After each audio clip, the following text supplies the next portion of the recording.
السلام علیکم ورحمۃ اللہ وبرکاتہ۔ بیوی کی خامد سے ناراضگی کا وظیفہ۔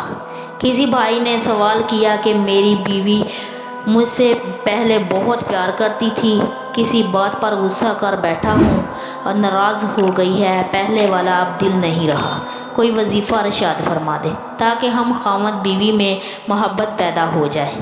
میں آپ کو اجازت دیتی ہوں، جتنے بھی خامد بیوی کے معاملات ہیں ان کو اجازت دیتی ہوں، لیکن اس وظیفے کو جنہوں نے غلط استعمال کیا ان کو کوئی اجازت نہیں۔ انشاءاللہ یہ عمل فائدہ بھی نہیں دے گا۔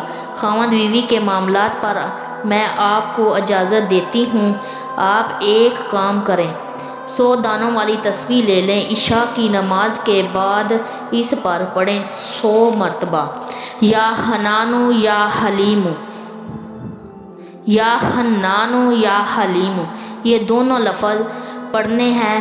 یہ دونوں لفظ پڑھ کر ایک گننا ہے، اسی طرح پورا 100 پڑھنا ہے۔ پڑھنے کے بعد دعا کیجئے، آپ کی بیوی راضی ہو جائے گی اور اپنا حوصلہ بڑھا کرے گی۔ 11 دن تک اس عمل کو کرنا ہے، انشاءاللہ خامد بیوی میں محبت پیدا ہو جائے گی، اور اگر کسی بیوی سے اس کا خامد ناراض ہے تو بیوی اپنے خامد کے لیے یہ عمل کر سکتی ہے، انشاءاللہ اس کے درمیان محبت پیدا ہو جائے گی۔ جزاک اللہ خیر۔